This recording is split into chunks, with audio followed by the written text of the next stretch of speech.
I have aphasia, and you have aphasia, and you have aphasia. We all have aphasia. You're Like, right.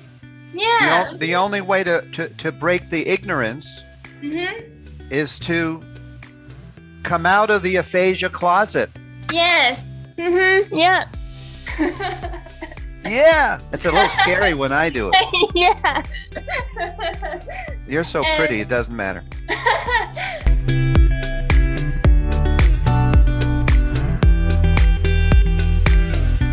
I would say that you'd have to ask each individual person why they don't want people to talk about it or to be known. It may be fear that the people around them will think they're stupid or hard Yeah. of hearing or psychiatrically impaired.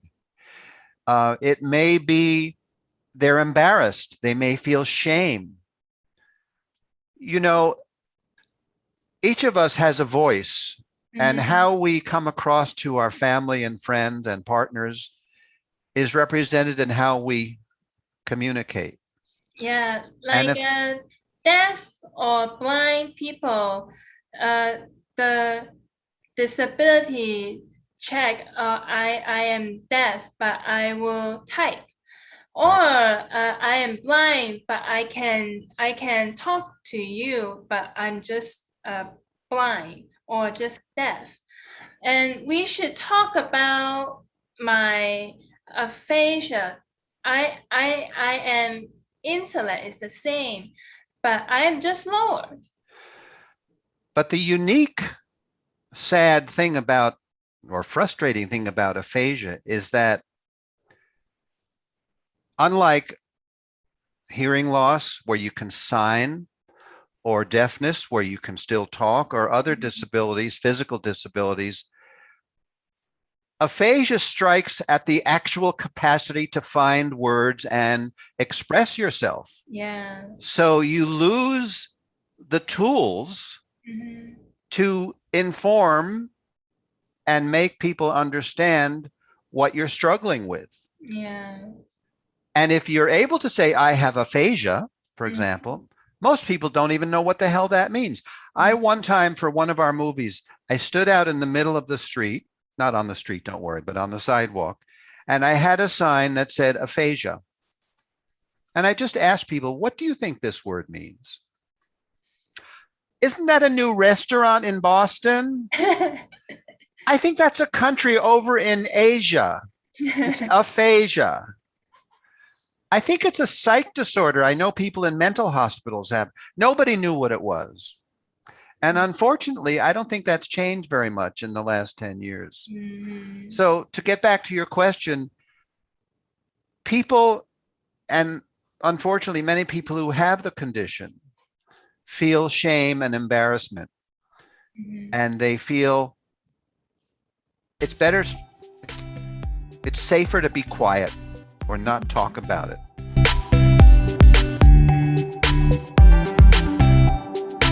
Some students are surprised at that. Most students, when I meet them one to one, have at least known somebody from their past, either a family member or somebody that they knew who had aphasia.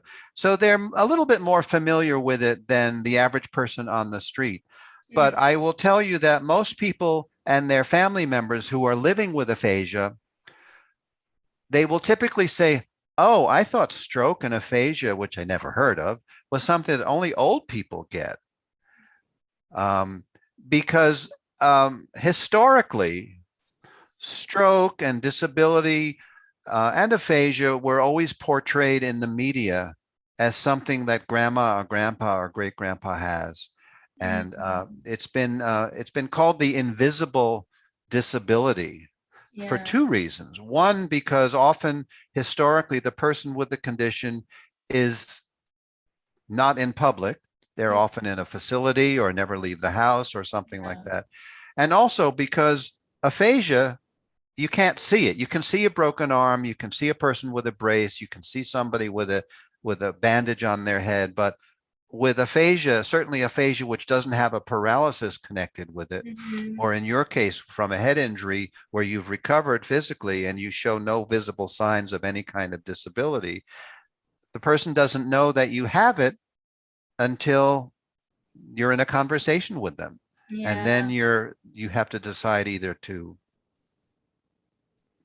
tell them, teach them about it, or just move on. Traditionally, most people have never heard of the condition, and with students a little bit better, especially graduate students who choose this field, Mhm. communication sciences and disorders, Mhm. and and aphasia in particular, usually are aware of and maybe have had some experience in working with people with aphasia. So it's much higher percent than just the average person on the street.